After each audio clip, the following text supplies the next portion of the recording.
Look at that. You got Mays and Aaron in front of you and Stargell McCovey behind you in Detroit. How about that? And I still went over. Everybody hit home runs that day but you. How about that? I know. I was in awe. You know, what am I doing there? But no, it was quite a thrill to be among that great. And I'll tell you, when I made these all-star teams, of course, it's much different than it is now because you went in, you played the game, and you left. You know, and you walk into the clubhouse and you looked above the lockers for the names, and it never ceased to give me goosebumps. Did you ever see a ball hit further than Reggie that day against Doc Ellis? No.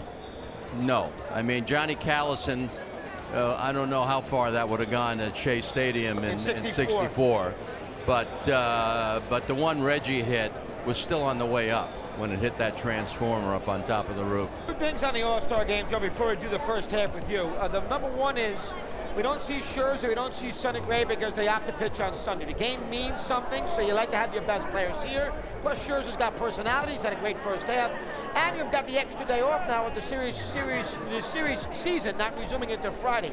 Is there any thought process at all to move the All-Star game to Wednesday night from Tuesday night, and that way you have nobody saying I can't participate because I'm pitching on Sunday? How about that for a second? Well, you know, I think even, you know, players, I think, have the right to say they can, but it's really tough to pitch a starter with 1 day rest. I never took starters that pitched on Sunday, but moving it to Wednesday, you know, it's really going to negate the off time for the players, for me. It ruins their week. Yeah, because you're gonna get Monday and Tuesday, but you really don't because you're traveling probably on Monday instead of Sunday, and then you're gonna have 1 day to turn it around. So, you know, I don't know if that's going to be changed. I know there are pluses and minuses, but again, you know, if, say, God forbid, we have rain tomorrow, you have Wednesday for that. So what would happen if it was on a Wednesday and you had rain?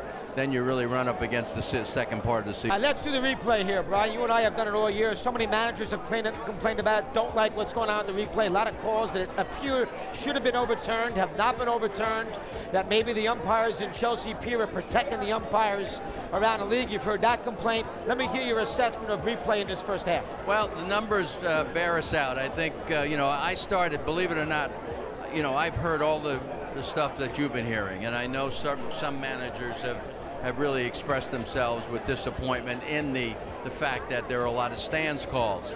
And I have set out, I'm only into 5 teams now so far, to talk to the managers, talk to a handful of players, and if there are any questions about what we're doing, and trying to explain that, you know, first of all, there's been no agreement among the umpires to not overturn fellow umpires. And, you know, that is not the case. And that's why I feel I need to go around and tell all these teams that. Get that point across. Get that point across. Because, you know, you can be critical all you want, but, you know, I don't want them to think there's some kind of mandate that's been laid down by us or by the umpires without our knowing it. But none of that has happened. Hey, by the way, on the by and large, just to watch, I know what you pick on, you know, a few things, but on the by and large, in the last 2 years, it's been pretty sensational. I mean, it's remarkable, I think, how many calls you see and you're like, okay, that stands, that changed. I mean, just the way the whole process has worked. I mean, it's been remarkable. Well, you know, if you look at the big picture, Brian, 2 years ago, right now, we're at 50% overturned. These are half the calls you wouldn't have been able to change. Yeah. You know, we're changing them.